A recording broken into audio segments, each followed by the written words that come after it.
Dr. Bin Choi sat in his dark office at the Seoul Institute, staring at the computer screen that showed impossible readings. The numbers made no sense. 3 massive objects were moving through space toward Earth. They were big, really big, and they were not natural. Bin wiped his tired eyes and ran the scan again. The same result appeared. 3 ships, each the size of a small city, were heading straight for Earth. They would arrive in less than 6 hours. He grabbed his phone and called the Global Defense Council. The voice that answered sounded bored. "This is Dr. Bin Choi from Seoul Institute," he said quickly. "I have urgent readings. 3 alien ships are approaching Earth." The person on the phone laughed. "Dr. Choi, please check your equipment. We get false readings all the time. This is not a false reading," Bin shouted. "These ships are real. They are huge. They will be here in 6 hours. Sir, please calm down. We will look into it." The line went dead. Bin stared at his phone in disbelief. He called again, but no one would listen to him. Far above Earth, in the command center of the lead Velkaran ship, Fleet Commander Draktoth looked at the blue planet below. His long fingers moved across the control panel as he studied the readings. "Commander," said his second officer, "our scans show the humans are still fighting each other in several locations. They have primitive weapons and slow ships. This will be easy," Draktoth nodded. The Velkaran Empire had conquered hundreds of worlds. This little planet called Earth would be no different. The humans looked weak and divided. Their technology was thousands of years behind Velkaran science. "How many humans live on this world?" Draktoth asked. "About 7 billion, Commander. They live in large groups called cities." "Perfect. We will destroy a few cities to show our power. The rest will surrender quickly." Draktoth had done this many times before. Most primitive species gave up after seeing what Velkaran weapons could do. The humans would be no different. On Earth, Defense Minister Yu Hana sat in an emergency meeting with President Won Jae. The room was full of worried officials who had finally realized that Dr. Bin Choi was right. "The ships are real," Hana said, pointing to the large screen. 3 of them. "Our satellites can see them now." President Won Jae looked pale. "What do they want?" "We tried to contact them," said the communications director. "They ignore all our messages." "Maybe they are peaceful," Won Jae said hopefully. "Maybe they just want to talk." Hana shook her head. "Sir, their ships have weapons. Big weapons. I think we should start moving people away from the major cities." "No," Won Jae said firmly. "That will cause panic. We need to try talking to them first." At that moment, the alien ships moved into position over New York, Tokyo, and London. Bright lights began to glow on the bottom of each ship. Tae Park was walking home from work in Seoul when the sky lit up. He looked up and saw something that made his blood freeze. A massive ship hung in the air above the city. It was so big it blocked out the sun. People around him stopped walking and pointed at the sky. Some took pictures with their phones. Others started running. Then the ship began to fire. Beams of burning light shot down from the alien vessel. Where they touched buildings, everything turned to fire and ash. The sound was like thunder that never stopped. Tae ran toward his apartment where his wife and 2 children were waiting. The ground shook under his feet as more beams struck the city. He could hear people screaming. When he reached his street, half the buildings were gone. His apartment building was a pile of burning stone and metal. He called out for his family, but there was no answer. Only fire and smoke. In New York, the same thing was happening. The Velkaran ship positioned itself over Manhattan and began firing at random targets. The Empire State Building melted like ice in the sun. Central Park became a crater of burning earth. London burned too. The Velkaran commander over that city seemed to enjoy destroying the old buildings. Westminster Abbey disappeared in a flash of light. The Thames River began to boil from the heat. In Tokyo, millions of people tried to run as the alien weapons turned their city into hell. The train stopped working. The roads were blocked by fallen buildings. People could only hide and pray. After 1 hour of destruction, the alien ships stopped firing. Over 50 million humans were dead. The 3 great cities lay in ruins. Then the aliens sent a message to every radio and television on Earth. The voice was cold and spoke in broken human language. "Humans of Earth, we are the Velkaran Empire. You are now our servants. Submit to our rule. Serve our needs. Do this and you will survive. Fight us, and you will all die like those in your burning cities." President Won Jae sat in his emergency bunker, surrounded by his advisors. Many were crying. Some were praying. All looked defeated, but Defense Minister Yuhana was not crying. Her eyes were hard as steel. She stood up and walked to the communication panel. "Sir," she said to the president, "I need to make a call." "To who?" 1J asked. "To some people who have been waiting for this day." Across the world, in hidden bunkers and secret bases, phones began to ring. People who had been preparing for this moment their entire lives answered those calls. Dr. Han Minho sat in a facility that did not exist on any map. For 30 years, he had worked on Project Deep Root. Now it was time to show the galaxy what humans could really do. In the ruins of Seoul, Tae Park knelt beside what remained of his home. His family was gone. His city was destroyed. But something was growing inside him. Not sadness, not fear. Something cold and angry and dangerous. He looked up at the alien ship still hanging in the sky. "You made a mistake," he whispered. "You should have killed us all." Dr. Han Minho walked through the corridors of a base that had been hidden beneath the Pacific Ocean for 40 years. The lights came on automatically as he passed. Behind him, hundreds of people were waking up from their emergency sleep. These people had families above ground. They had normal lives and normal jobs, but they also had a secret. They were part of Project Deep Root, and today was the day they had trained for their whole lives.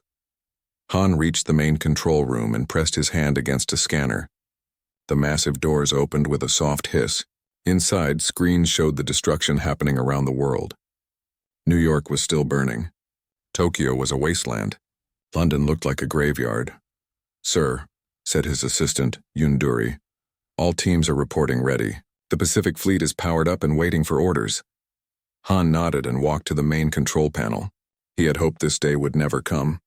But the aliens had made their choice. Now humanity would make theirs. "Wake up all the bases," Han said quietly. "It's time to show these Velkarans what humans are really capable of."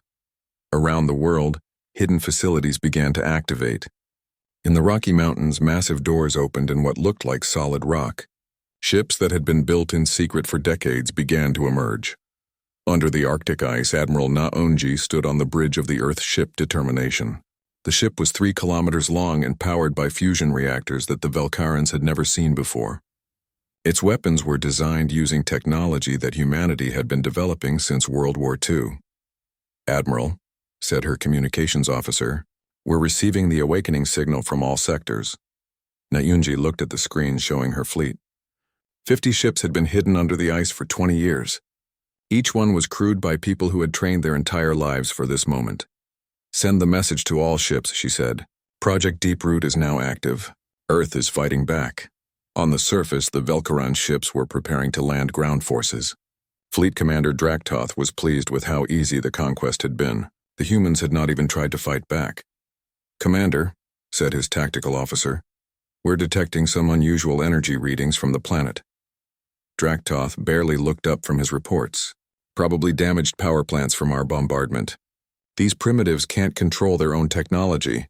Sir, these readings are very strong, and they're coming from areas we didn't attack. Impossible. Our intelligence reports show that humans barely have space travel. They cannot have powerful energy sources." But even as he spoke, Draktoth felt a chill.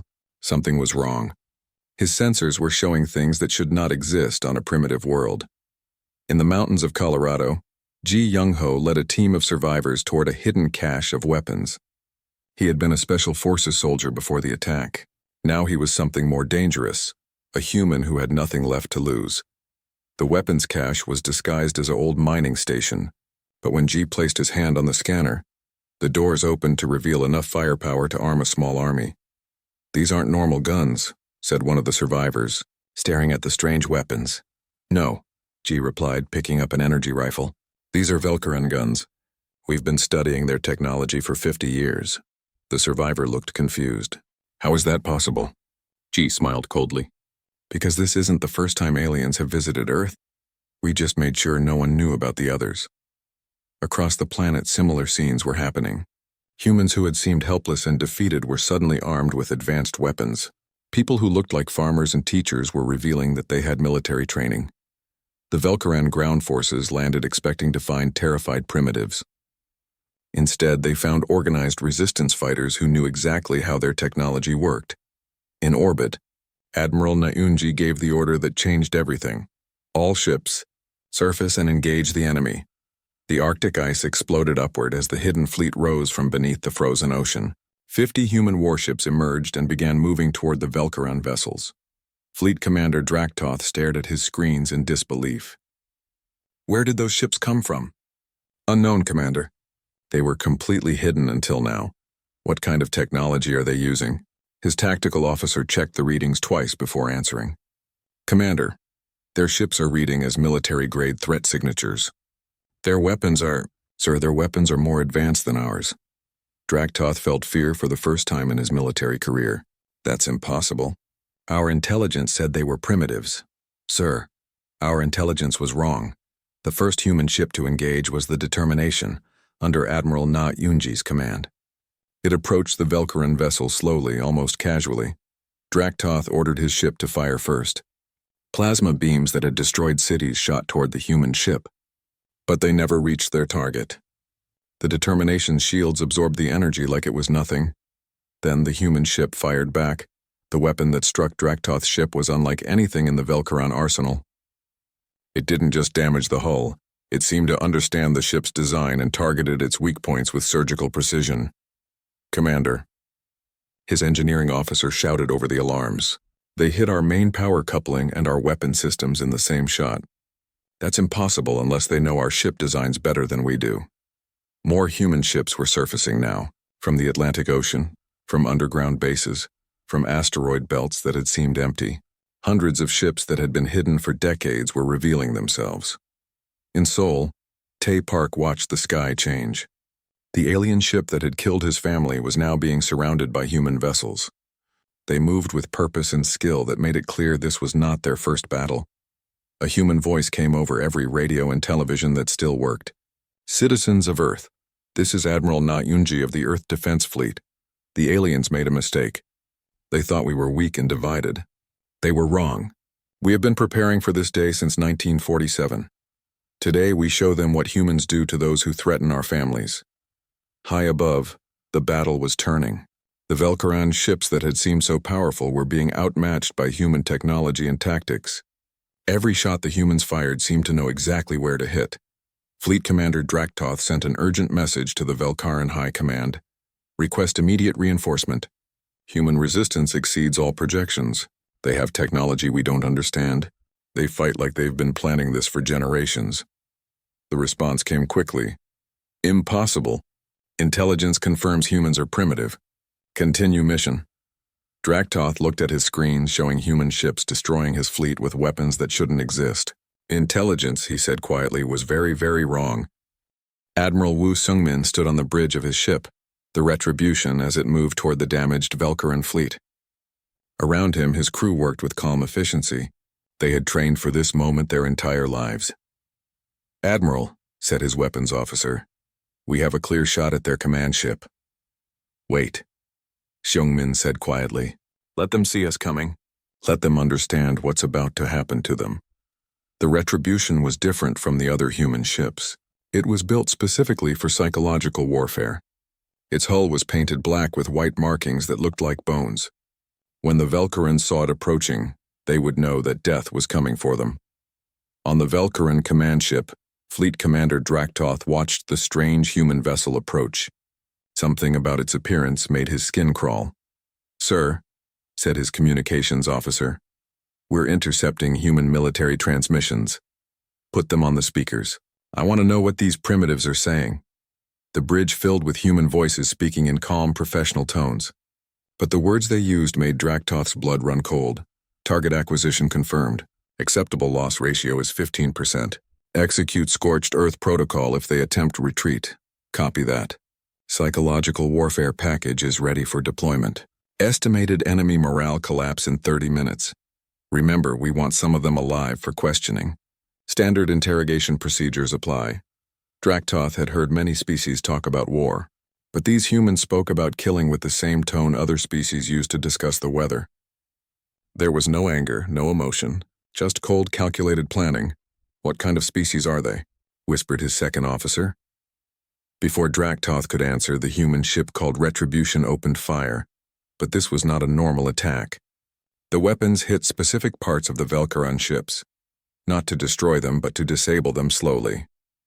The humans were making the destruction last longer than necessary. "Sir," his tactical officer reported, "they're not trying to kill us quickly. They're playing with us." Admiral Seungmin watched as his weapons took apart the alien ships piece by piece. This was what humans called sending a message. The Velkarans needed to understand that they had not just attacked a planet. They had attacked a species that had turned war into an art form. On Earth, Dr. Kim So-young worked in a facility that studied alien technology. For 30 years, she had been preparing for this day. Now she was ready to show the galaxy something that would make them afraid of the dark. "Doctor," said her assistant, "the quantum analysis is complete. We know everything about their ships, their weapons, and their weak points." So-young smiled. "Perfect. Send the data to all our ships. Make sure they understand we don't just want to beat the Velkarans. We want to break them." The data she sent contained information that should have been impossible for humans to possess. Detailed blueprints of Velkaran technology, psychological profiles of their species, battle tactics that exploited every weakness in their military doctrine. But most frightening of all was the date on the files. The information was 50 years old. Humans had been studying the Velkaran since before the Velkaran Empire knew Earth existed. In space, Captain Lee Ji-won commanded a small group of human fighters. Her job was simple: hunt down any Velkaran ships that tried to escape. She was very good at her job. "Captain," said her wingman, "3 enemy ships are trying to retreat to hyperspace." "Not today," Ji-won replied. "Begin the hunt." What happened next would become famous throughout the galaxy as the Seoul Massacre. Ji-won's fighters didn't just stop the retreating ships.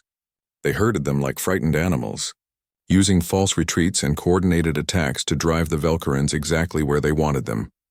When the alien ships finally realized they were being hunted, it was too late. They were surrounded and had nowhere to run. "Please," came a transmission from the lead Velkaran ship. "We surrender. We wish to negotiate." Ji-won's response was broadcast on all frequencies. "You killed 50 million humans in 1 hour. You expected us to surrender without a fight. There are no negotiations. There is only justice."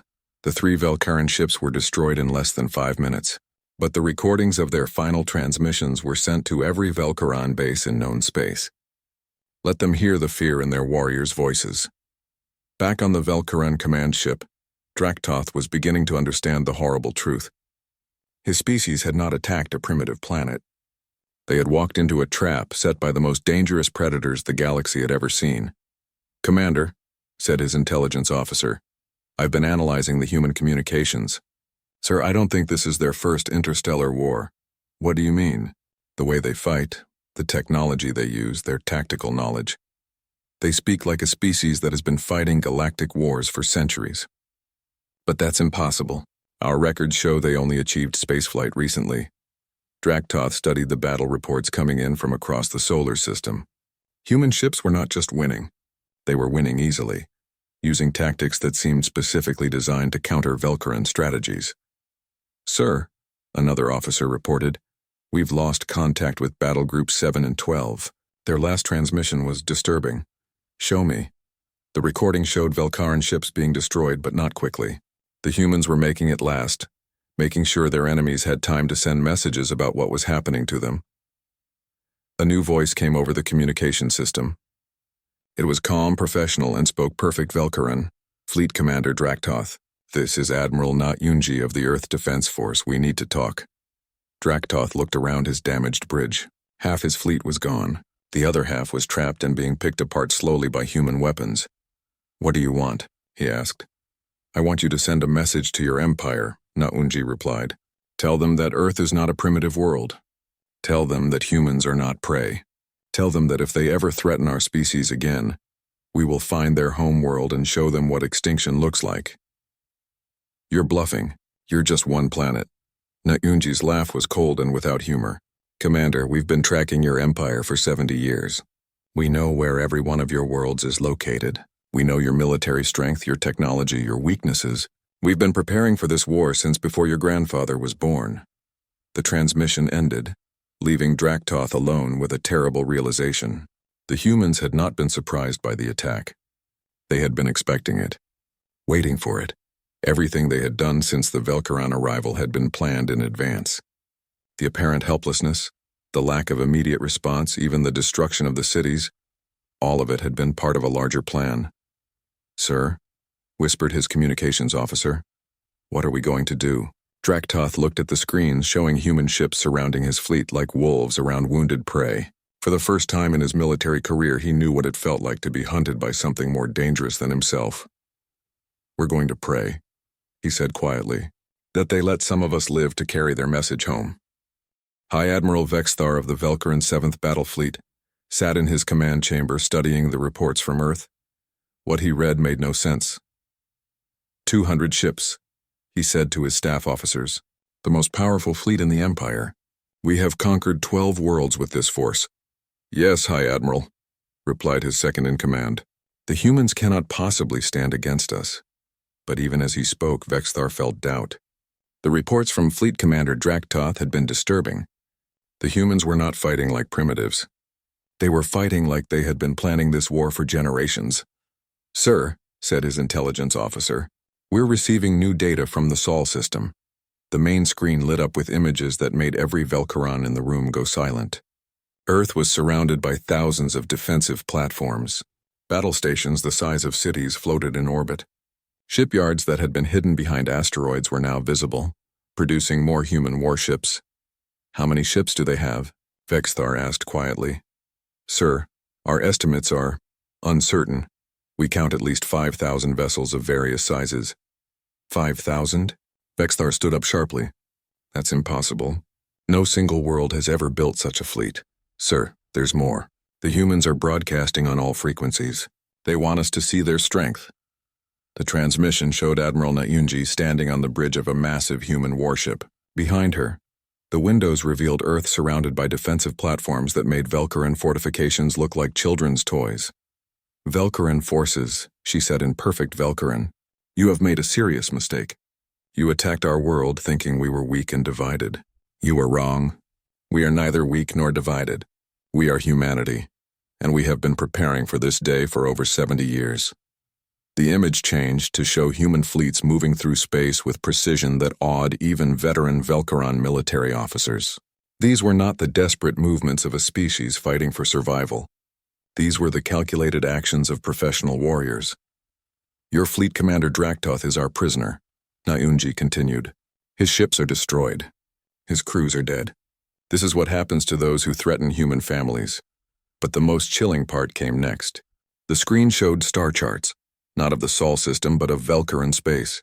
Every world, every base, every fleet position was marked with perfect accuracy. "We know where you live," Nayunji said simply. "All of you." On Earth, Park Minwoo stood in the control center of the global defense grid. Around him, hundreds of officers coordinated humanity's response to the Velkaran threat. But they were not just defending anymore. "Sir," said his tactical officer, "the 7th Fleet is moving into position around Jupiter. They think they're setting a trap for us." Minwoo smiled. "Let them think that. How are our deep strike teams?" "Ready for deployment, sir. The Velkarans have no idea what's coming." What the Velkarans didn't know was that human ships had been quietly positioning themselves throughout their empire for months, using technology that made them nearly invisible to Velkaran sensors. Human forces had infiltrated every major Velkaran system. The trap the aliens thought they were setting was actually a trap set by humanity. Captain Jin Dongwu commanded one of these deep strike fleets. His ships hung in space near the Velkaran world of Kethmore, waiting for the signal to begin their attack. "Captain," said his communications officer, "we're receiving the go signal from Earth Command." Jin looked at the peaceful world below. Billions of Velkarans lived there, unaware that human ships surrounded their planet. "Target their military installations only," Jin said. "We want them afraid, not extinct. Begin precision strikes." What happened next shocked the Velkaran Empire to its core. Across dozens of worlds, human ships appeared out of nowhere and began attacking military targets with surgical precision. They didn't destroy cities or kill civilians. They simply removed every weapons factory, every military base, every naval shipyard. The message was clear. Humans could have destroyed everything, but chose not to. This time. Meanwhile, Hygina worked in Earth's Psychological Warfare Division, Her job was to break the enemy's will to fight without firing a single shot. Upload the intercepted communications to all Velcaran networks, she ordered. Make sure every species under Velcaran rule can hear them. The recordings were terrifying. Velcaran fleet commanders begging for help. Reports of human weapons that seemed like magic. Descriptions of human tactics that defied everything the Velcarans thought they knew about warfare. But most damaging were the technical reports. Velcaran military analysts describing human technology that was centuries ahead of their own. Weapons that thought for themselves.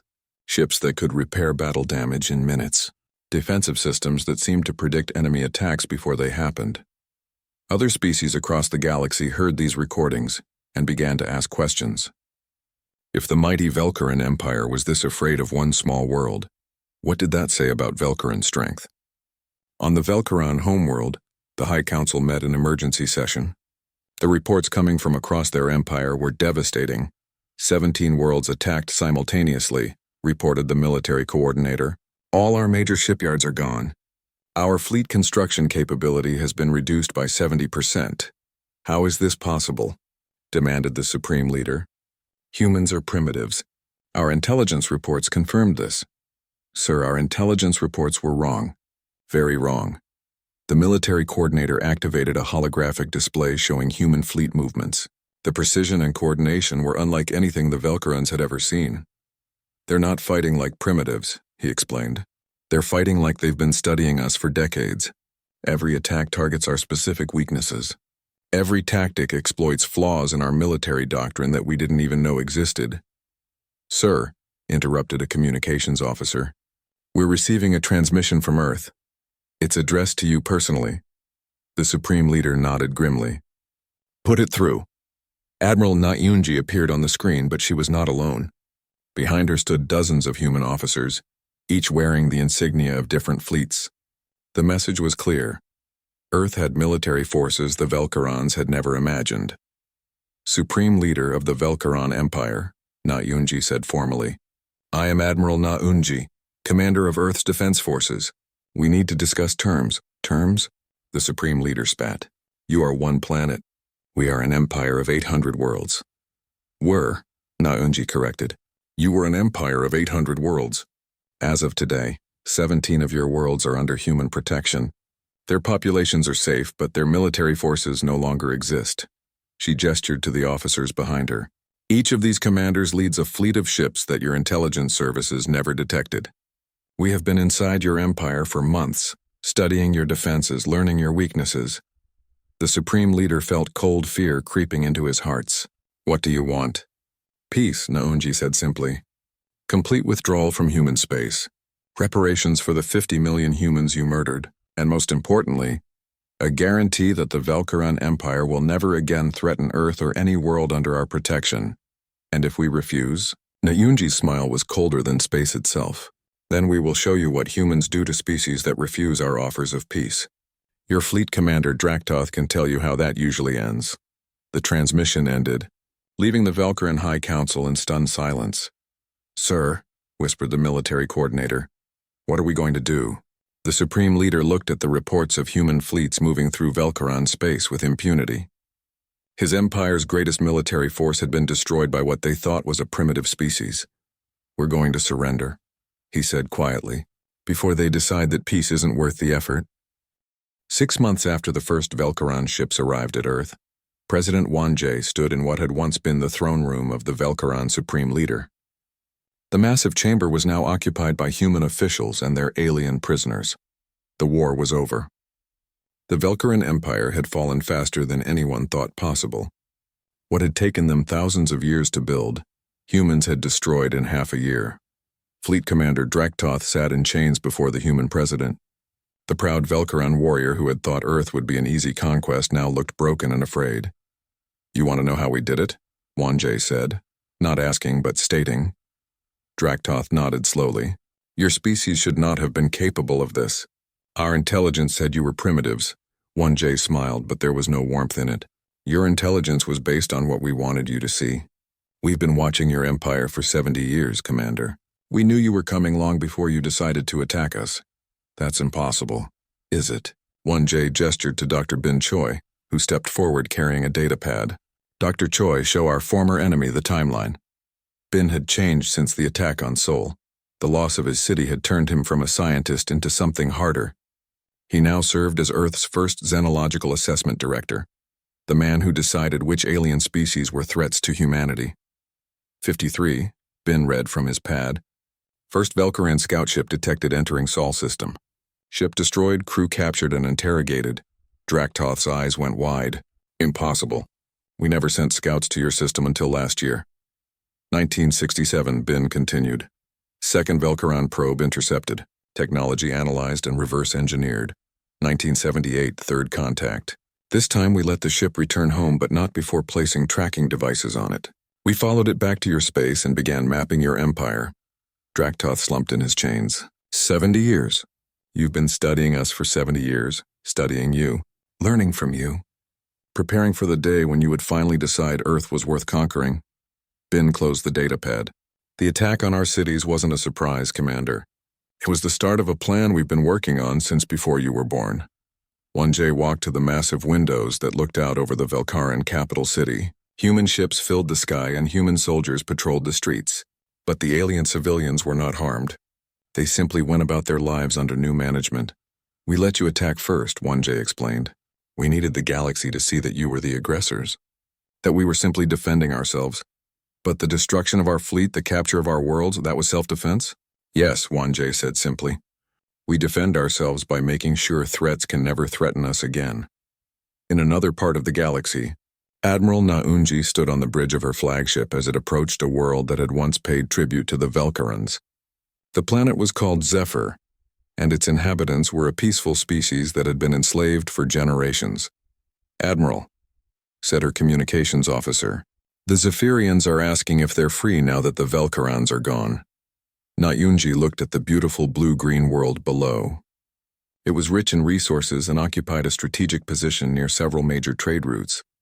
Tell them that yes, they are free from Velcaran rule, she said carefully, and inform them that Earth would be happy to provide protection services to ensure they remain free. And if they refuse our protection? Naunji's expression didn't change. They won't refuse. Show them the recordings of what happened to the Velcaran fleet. Make sure they understand that Earth protects its friends and eliminates its enemies. The message was clear even if the words were polite.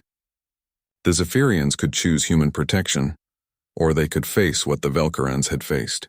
It wasn't really a choice at all. Back on Earth, Tay Park wore the uniform of the Galactic Pacification Corps. The refugee who had lost his family in Seoul was now a captain in humanity's expanding military. His job was to visit worlds throughout the former Velcaran Empire and ensure they understood their new situation.